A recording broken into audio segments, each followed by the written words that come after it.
When did you hear for the first time the word smart contract? So please raise your hand who has heard the word smart contract this year. For the first time. For the first time. Last year? 3 years ago? 5 years ago? 6 years ago? Okay. So I have heard the word smart contract the first time in August. And I was totally fascinated by it. And it was the year 2000. So 18 years ago, I thought, wow, that's a cool idea. And I did my PhD on this topic in St. Gallen. And then I finished, and nobody was interested in smart contracts. So I had to earn money otherwise. So I went to e-government, to big banks, and to big pharma. And then, around 2014, 15, the topic blockchain emerged again. Since then, I've been working on blockchain projects with a focus on the life science industry, and I've authored a blockchain book with several other authors and conducted seminars at the Fachhochschule Nordwestschweiz. So in October we will have the 6th training there, and also done a video training on LinkedIn. So as you know, I'm fascinated by this topic of smart contract, and by the time of 2000 it was more the question, what's the next big thing in e-commerce? Yeah. And today I'm representing as a member of the advisory board Ncloud Swiss. It's a cloud service provider based here in Switzerland, in 40 kilometers from here, from Zug. It's a company founded several years ago with cloud experience since 2009, and it should be an alternative for the cloud providers from the US and China. So why would you use, as a blockchain enthusiast, a cloud provider that is located in Switzerland? Any idea? Data protection. Data protection, yeah. Did you hear about Mr. Trump? Yes, Trump. Yeah. Did you hear about the Cloud Act? No. So Mr. Trump has issued a law that says if you have data stored in a cloud that is operated by a company that is registered in the US, like Microsoft, Google, or Amazon, he will have access to this. So a lot of customers from Ncloud Swiss, they prefer not to have their data operated by US companies. And Ncloud is also the first cloud provider in Switzerland who has issued a token, a utility token, and I will tell you a little bit more behind that. But focus of today, of the presentation, is how can you use cloud environments to do blockchain projects, and I will give you here some use cases, as the session is called use cases, so that you have some also educational insights. And we said it's not commercial, but here's a commercial slide, and the statement is Ncloud offers blockchains in different colors. You all know the famous Dilbert comic about blockchain and the manager. The manager comes to Dilbert and says, hey, we should do a blockchain project, and Dilbert asks, what color should the blockchain have? And the answer of the manager is blue. So we offer 3 colors of blockchain. And that's my finding on 18 years of blockchain research and smart contract research. There are just 3 business models in blockchain. The first is the green business model. You want to optimize time, quality, cost, cybersecurity. Another question. How long is blockchain really in production? What's your guess? 4 years. 4 years? Any other statements? So we can say there are 2 blockchains in the world that are now operational 8 years, more or less. And there are only 2 motivations why you should use blockchain. The first is the Bitcoin blockchain. Why should you use a blockchain like Bitcoin? Decentralization. Why should you really use it? What do you want? Huh? Security. Oh, wow. Here are very... no, you want to get rich very, very speedy. So this is the intrinsic motivation number 1. Money. What is your second basic motivation? Why should you use blockchain? Once I'm rich, they won't be able to take my money. Yeah, that's also good feedback, but what's your intrinsic motivation? Change the world. It's also good, yeah, but Speed. what's even more important? Speed, time, efficiency. That's important, but what's important for you? Trust. Oh, trust, yeah. So Freedom. really think who would use blockchain to survive. So the other intrinsic motivation is you do not want to die. Yeah? Everybody from here in the room wants to be alive tomorrow. Anyone disagree?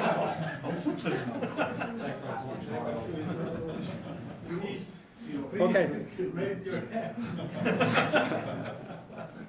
So that's the reason why the Estonian government is using blockchain in production since 8 years, because they were attacked by Russia with the first nationwide cyber attack in 2007.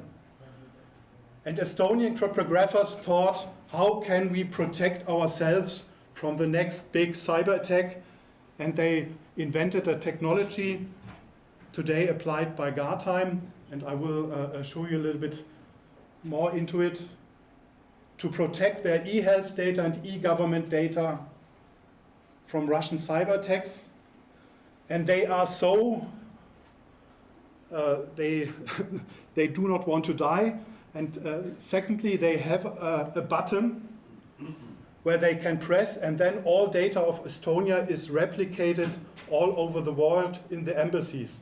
So the Estonian government can be productive without their data in Estonia.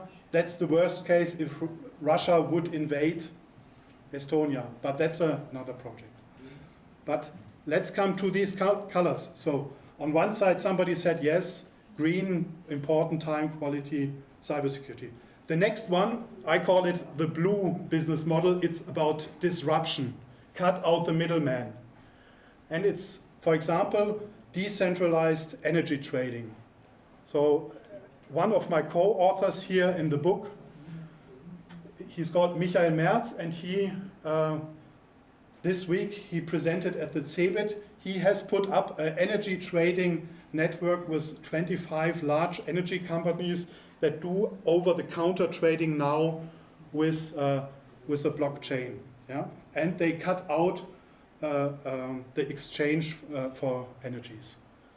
Last week, the first platform for marine insurance went live by Maersk, Ernst & Young, and Gartime. So it's in production now, and they really try to save around 30% from a 30 billion market. Yeah? So the cost savings in this marine insurance business could be up to 30%, and there was also this week in Financial Times an article. The third business model is the red one, and that's if you do not care about the old industry, you just focus on new industries. For example, there's a startup that is doing secure store for cryptocurrencies, or if you could, the nano ledger. So if you invent business models that are in the crypto economy, and the event here is called CryptoWorldZug. Yeah? So if you just focus on these new markets, and that's also my major recommendation to you. If you are doing a blockchain project, you should first think of in which business model do you want to play. Today I want to just mention 3 use cases, and for me it's very important to distinguish the layers that we say. There's the traditional blockchain concept, there's the concept of distributed ledgers, there's the concept of token and cryptocurrencies, and there's the concept of smart contracts. So the second advice is, if you do a project, you should really know which of these layers do you need, and I will just explain a little bit with these 3 projects what you do. So the first business use case is data integrity and cybersecurity for cloud applications. Here you see the architecture of the Estonian e-government and e-health. So like a typical enterprise, every department has a different kind of database, Oracle, SAP, whatever. But all contents are secured with the Guardtime blockchain to prove the data integrity and to analyze if the Russians or other cyber attackers are hacking their systems. And here we see that the differentiation between a Bitcoin-style blockchain, as you know, to say, okay, every node has the data and also the proof of integrity. And here in this concept that was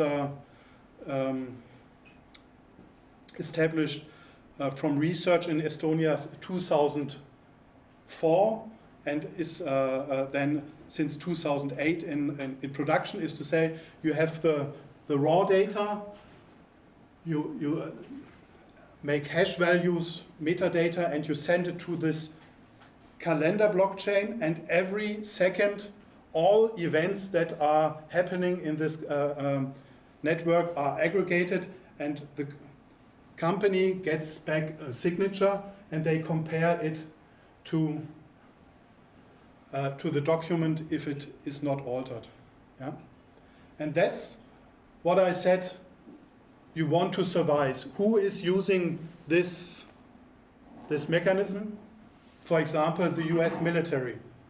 So the US military is concerned that some foreign countries are changing data in drones or in maps. So therefore, it's a highly secure mechanism. And in the Ncloud environment hosted here in Switzerland, we apply this for different kind of industries to say, okay, you have different kinds of data that produce different kinds of applications that produce data. Then we have this mechanism, and then we can see if the data is changed. Another advantage is that this is fully GDPR compliant, because you can delete the data, but you can retain the signature. And one multinational company here in Switzerland will use this mechanism for tracking all personal identifiable data within a company of 60,000 people. So that was the first use case, more a green style of blockchain. Ncloud is also the first cloud provider who has issued a utility token. So the ICO is running until 8th of July. And we have also the CEO, Andre, maybe you can just stand up. So here's the idea, how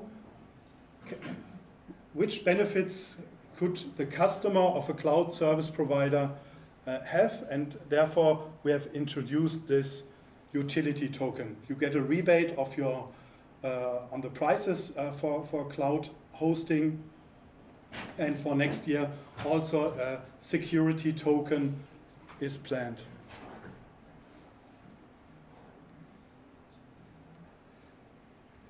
Then we have also startup projects on the Ncloud platform.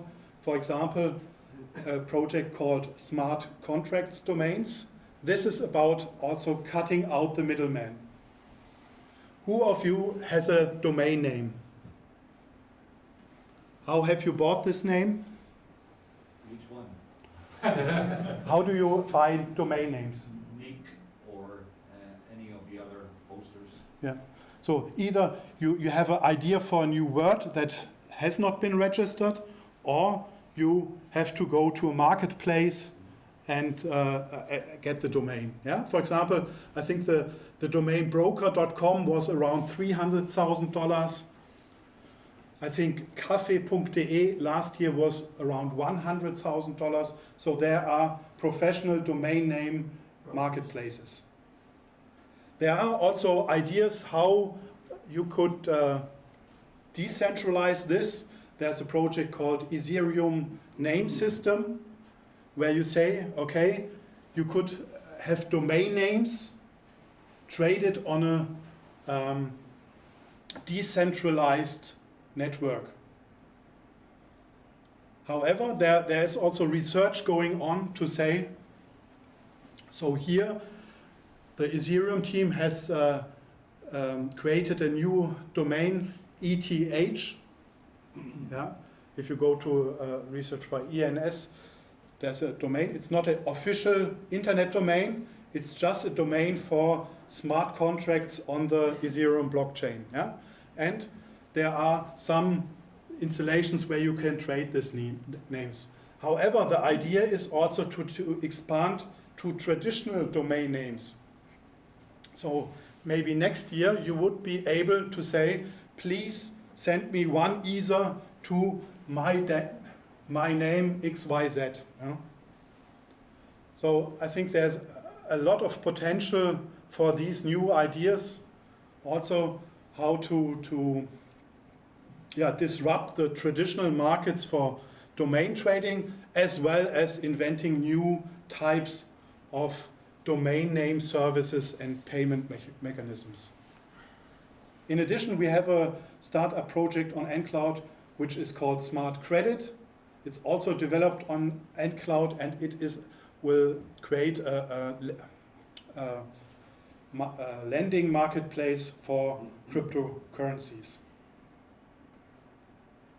So my educational advice for you, so use the 3-4-5 method if you want to do a blockchain project. First, be sure that you have the right color of your business model. If you have decided this, then you should really think of the technology.